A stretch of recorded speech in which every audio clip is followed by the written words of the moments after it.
Top quality और consistent performance के लिए सिर्फ सिल्वर पंप नाम याद रखना। बनी सी बात साहब, ये तो बहुत हद तक क्लियर है, इसको समझने में किसी को भी दिक्कत नहीं आनी चाहिए। ईरान एक वाहिद ऐसा शख्स है जो ईरान, खास तौर पर अगर बात की जाए तो इस पूरे के पूरे रीजन में अमेरिका को आंख दिखाने वाला वाहिद मुल्क है। ऐसे में अमेरिका और इजराइल की मंशा तो बिल्कुल क्लियर है। ईरान के पास अब रास्ते क्या बचे हैं? खुद को मजबूत करने के अलावा और कोई रास्ता है क्या ईरान के पास? हाँ बिल्कुल, देखो समीर, ये सच्चाई है। अगर सांप का जो हुड है वो ईरान है, तो जो ईरान की प्रॉक्सी हैं, चाहे हिजबुल्ला है, होती रेबल है, या हमास है, या किसी हद तक वो सीरिया में अपने जो पैंदों को पाल रहा था, ये सच्चाई है कि अमेरिका और इजराइल जानते हैं अगर ईरान की पावर रहेगी तो फिर ये प्रॉक्सी चलते रहेंगे। और दूसरी ये सच्चाई है कि ईरान पहले भी मूर्ख बना रहा था।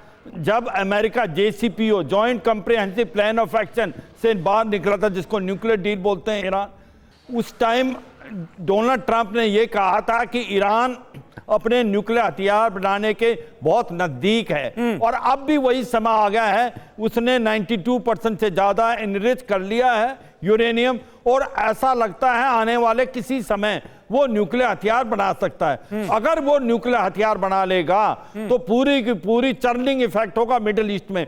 वो अभी तक नॉन न्यूक्लियर ईरान की जो काबिलियत और क्षमता कुछ अलग है, कल को ईरान न्यूक्लियर हो जाता है तो वो एक बहुत बड़ी थ्रेट होगा अमेरिकन के जो बेसिस हैं नॉर्थ ईस्ट, जो मिडिल ईस्ट में। और इसी प्रकार नहीं सर, लेकिन अगर न्यूक्लियर हथियार डेवलप नहीं करता है ईरान, तो फिर तो अमेरिका और इजराइल से सीधे सीधे हमले का खतरा भी है। जो हाल गाजा का हुआ, वेस्ट बैंक का हो रहा है, वो ईरान का हो जाए तो फिर कौन ईरान को संभालेगा और कौन ईरान के लिए खड़ा होगा, ये भी तो सवाल है। तो ऐसे में क्या इसे डेटरेंस के तौर पर नहीं देखा जाना चाहिए? हाँ बिल्कुल, देखो ये सच्चाई है। आपने ये बोला कि भाई ईरान के पास और क्या ऑल्टरनेटिव है, वो कुछ तो करेगा, क्यों नहीं तो उसके न्यूक्लियर हथियार। सच्चाई ये है, ये बहुत थिन लाइन है, ये समझना चाहिए।